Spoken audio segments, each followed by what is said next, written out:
sommes de retour sur le plateau de TV Finance pour cette édition du 9 février 2023 du live de TV Finance. Merci beaucoup si vous nous rejoignez à l'instant. Et donc, nous allons retrouver tout de suite en duplex Xavier Fenot pour une analyse, un décryptage de l'ouverture de la séance à Paris. Bonjour Xavier. Bonjour Louis-Antoine. Bonjour, merci Xavier d'être avec nous ce matin. Vous êtes associé chez Interactive Trading et vous êtes avec nous tous les jeudis matins. Xavier, la séance devrait être marquée par la microéconomie, ça devrait être le catalyseur principal aujourd'hui.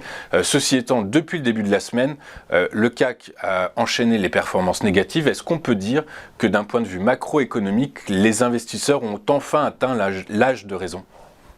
Oui, c'est vrai, on peut le dire. Alors c'est vrai qu'on attend surtout en fait le chiffre de la semaine prochaine, mardi. Depuis vendredi finalement dernier, le marché est bloqué. Vendredi dernier, c'était le jour de l'emploi mensuel aux États-Unis, ce qui a provoqué un petit, je vais pas dire un déclic, mais peut-être une possibilité de remise en question de la stratégie des politiques monétaires, en l'occurrence celle de la Réserve fédérale américaine aux États-Unis, parce que quand c'est trop bon, et ben du coup ça donne peut-être un petit peu plus de marge de manœuvre à Jérôme Powell, patron de la Fed, de resserrer un petit peu plus les boulons sur sa politique monétaire. Donc c'est ce que le marché en fait a commencé à pricer en se disant et si finalement il mettait pas son plateau sur les taux d'intérêt à 5%, mais est-ce que ça sera pas 5,25 voire 5,50? Et puis pivot de la Fed, peut-être pas en fin d'année, mais peut-être début d'année prochaine.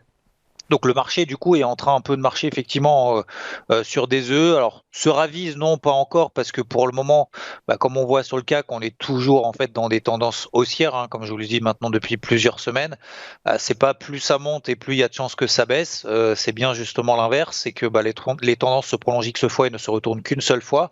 Mais c'est vrai que c'est lent, vous l'avez dit, depuis une semaine. Alors enchaîne les séances de baisse. C'est vrai que quand ça monte plus, vu le début d'année qu'on a eu 10% de hausse sur le CAC, et vu que ça fait 3 mois que le CAC ne fait que monter en ligne droite, quand il monte plus, on a l'impression qu'il baisse. Alors qu'en fait, pas trop. On reste toujours quand même, d'ailleurs ce matin on ouvre tout juste sous 7200 points, on est encore en hausse de 1%.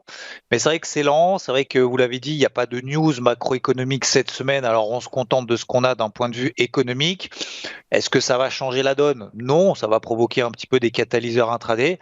Donc voilà, je pense qu'on est un peu bloqué d'un point de vue éco et en même temps c'est normal, on respire avec la hausse qu'on a eue depuis le début de l'année, c'est tout à fait normal, c'est pas parce qu'encore une fois ça consolide latéralement pendant 3 jours que ça baisse.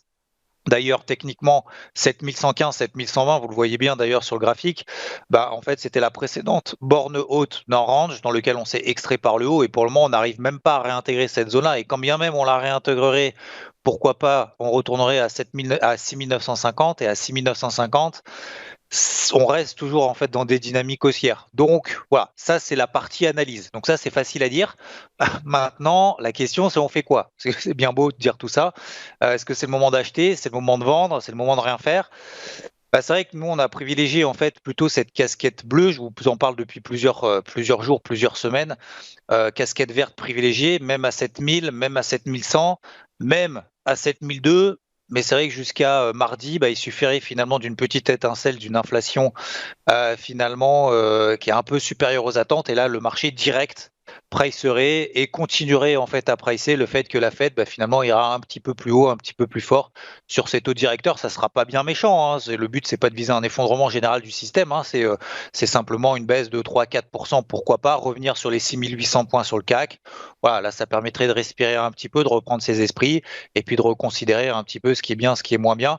Mais c'est vrai que payer là maintenant tout de suite à 7000, là on est en train de parler 7190 points, même si c'est la tendance qui reste prioritaire et je suis le premier à le dire et premier à privilégier ça. J'avoue que là, effectivement, avant un week-end, avant mardi le chiffre de l'inflation aux États-Unis, je préfère lever un petit peu le pied et mettre plutôt une casquette bleue, donc c'est une casquette verte qui est en train de blire plutôt, ce que je dis depuis le début de la semaine. Sur IVT, c'est que voilà, on va se détendre un petit peu et on va attendre de voir un petit peu ce qui se passe. Mais voilà, là maintenant, le timing n'y est pas. Oui, la tendance elle y est. Acheter 7002 pour viser 7004, je pense que c'est un petit peu tardif. Je préfère laisser passer ce wagon pour le moment. Ok, très clair, laissez passer ce wagon pour le moment. Effectivement, c'est mardi prochain, mardi 14 février à 14h30 que seront publiées les données sur l'inflation aux États-Unis, attendues par toute la communauté financière.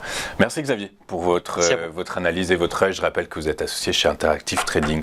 On marque une rapide courte page de pub, nous, et on se retrouve dans un instant avec Antoine Fraisse-Soulier. À tout de suite sur TV Finance.